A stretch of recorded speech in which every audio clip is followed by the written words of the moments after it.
ladies and gentlemen. Welcome to the inside of a Type 22 pillbox at Buscot. This is one of the ones I was going to try and photograph on the day when I came over here, and everything was flooded out completely solid.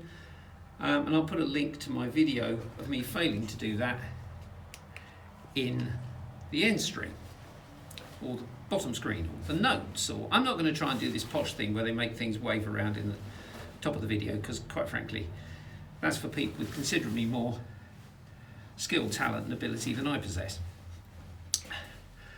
It is still very wet and muddy out here.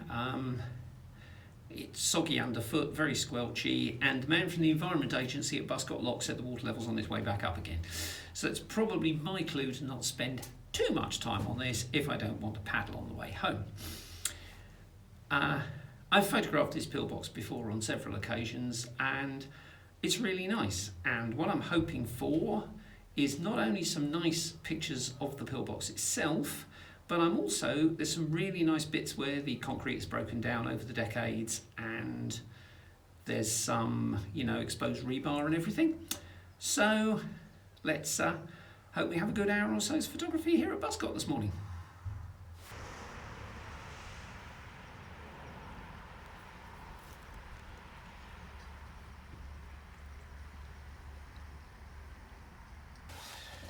It's important to realise that these things that litter our countryside were built at a period when there was a very real chance that people would have to stand inside this and not talk to camera about photographing them and what a nice day we're having and it's a bit soggy outside, but they would actually be facing very, very battle-hardened, very, very experienced combat troops coming over this river that we're going to be next to for the whole time here, with armoured vehicles.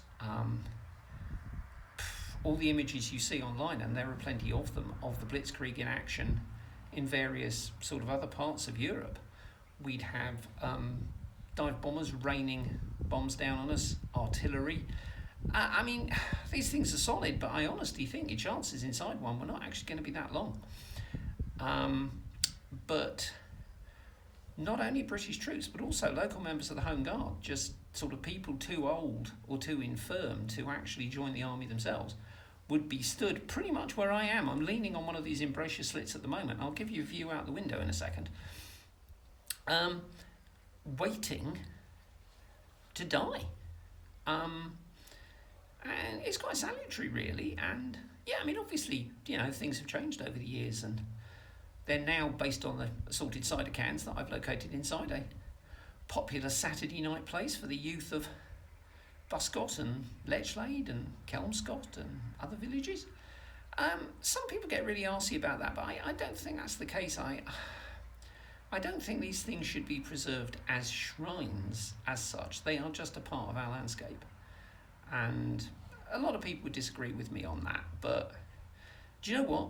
I think the people who sat in these in what is traditionally called the dark days of 1940 would be delighted to know that 80 years on, teenagers were going to come in here, drink cider, make out, and do so forth, in what is the world that, while it's different to the one they knew, would not have been the one that had experienced occupation and battle on site.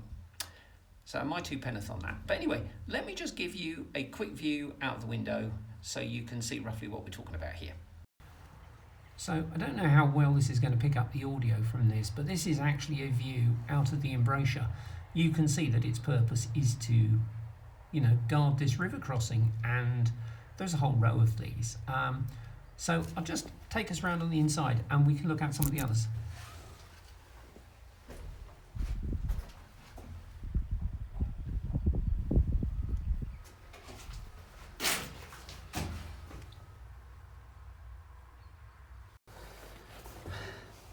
This one's going to be a bit different to some of my previous videos, in that there's not going to be any footage of me actually taking the photo. I've I've decided that those don't actually really work for me. I know in a lot of people's videos, when you watch, your Nick Carvers and your Courtney Essence, and they just do it effortlessly and simply, and it looks really effective and it really works. I just invariably think what you wind up looking at is a picture of a shabby old bloke bending over a tripod. So this video is not going to have any actual me taking the photo video clips. But I'm just going to go and take the first one now, which is going to be a view of the pillbox with the river in the side. I think it's really important to actually include the landscape in this, because these are so much part of the landscape. And that's what they're designed for. So I really, really want to try and set this in its environment. If you want to see somebody, by the way, who's doing a really good series with a whole load of World War II remain structures in the UK, it's Carl McDougall.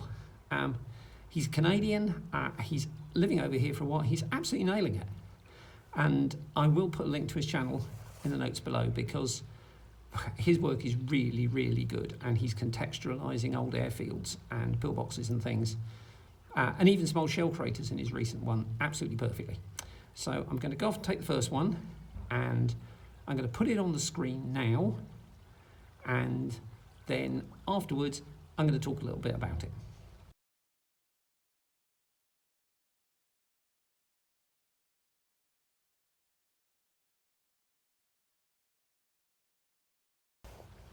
Okay, so that was shot handheld. Full disclosure, I took the L bracket off my tripod to go and do a shoot at a local wildlife park last week. I forgot to put it back on again.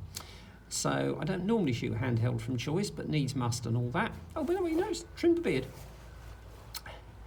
2-stop ND filter, because there's a lot of difference between the sky and the building. I don't want to blow that sky out. I really quite want the darker, slightly moodier sky. Worked quite well, quite a low viewpoint, because I really want to make this thing loom slightly, but I don't want to make it too overbearing. So there's actually quite a nice and almost equivalent one of this taken from the opposite direction. So I'm going to go downstream a little bit and shoot that one, and then I'll talk some more about you when I get back from doing that. So there we are. There's two versions of that one. There's the one which taken from further away, which is the one I had in mind, and another one where I came a little bit closer into it. Again, both of us in the territory there of 2-stop ND, and because the sky's quite bright, I really like these. Every time I think I've shot the pillboxes at Buscot enough, I always just want to come back and take some more of them. So I'm just going to pop those two up on the screen for you now to have a look at, and you can tell me what you think in the comments. I mean, no one ever does, but you're supposed to say that. And then I'm going to try and do a couple of these detailed shots of the old manky concrete that I was talking about.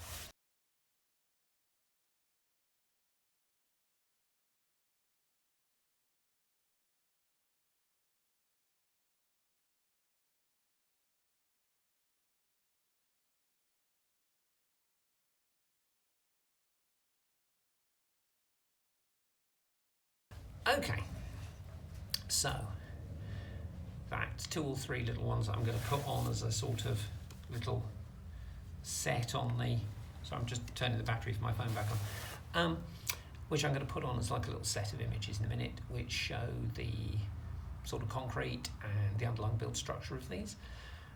I feel quite strongly you shouldn't attempt to over-restore these. I think we need to stop them falling down completely, and I think we need to stop them becoming unsafe, because I think it's important that people can get inside them. But I don't think they should be kept pristine and new. Interestingly, big round holes. People think that somehow these are battle damage, and they really aren't. These things were never battle tested. No one has any idea really how one of these would have stood up to the artillery that the Wehrmacht could have thrown at them in 1940. I believe that it's part of an attempt at some point in its past to demolish them, or possibly just an experiment to see how solid they are. No one does really quite know. So one of the things about pillboxes, there's a whole chunk of their history which is slightly unknown. the bit sort of between the end of the war and then coming through into the 60s and 70s when people became interested in them. Definitely refer you to the website, the PillBox Study Group, which I shall also link below. God, there are a lot of links below this week, where you can find out a lot more about them. And if I say we're on the GHQ stop line, you're going to have to go away and look it up, aren't you? There you go, reading for later. The others I've included are somewhere plants and things and lichen are beginning to colonise it. I think it's quite important this is allowed to happen within reason. This big tree, actually, by the way, next to it, of course, wouldn't have been there in the 40s. It's a new addition. There's a bit of me that looks at pictures of Rome when it was first begun to be excavated in the late Middle Ages and the early Renaissance, and even a bit later. Well, I don't know. They've got a certain something. They've got a certain romanticism. Let's move into the world of art history here. What is it? The sublime or the picturesque? I think it's the picturesque, or maybe it's the sublime. It's one or the other. If you're an art historian, comments below. In a way that almost they don't have now they're fully cleaned up. Yeah, I can see why people do it, but it's a thing. It's a big issue for heritage restoration. It's not one I'm going into now. Okie doke.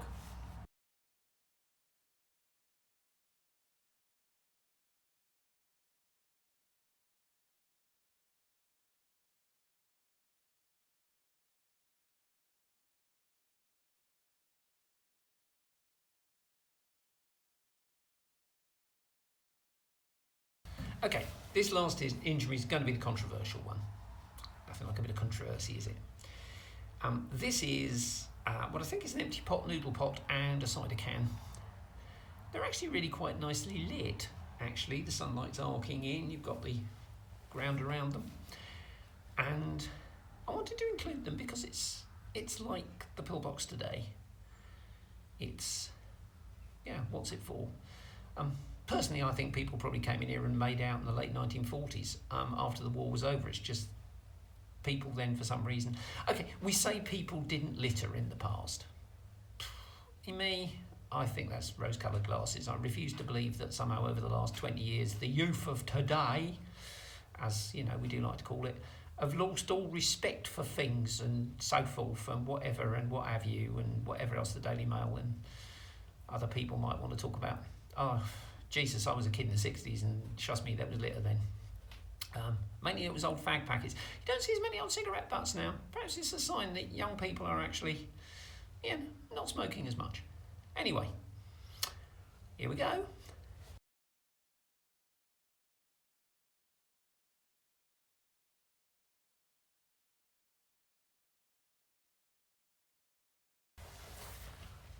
Right then, that's our trip to Buscot done. You probably noticed I've actually quite enjoyed having these things to lean on. There will be other Pillbox at Buscot videos coming up in the not too distant future when the water levels have gone down enough for me to wade further downstream, because there are some really, really nice ones down there. Not that there's anything wrong with this. So, I don't know what you're about to do. I'm going to pack my stuff up. I'm going to squelch back to the car park. National Trust car park, people, if you visit Buscot, don't just leave your car in the village. They don't like it. And go home and have coffee. So, laters.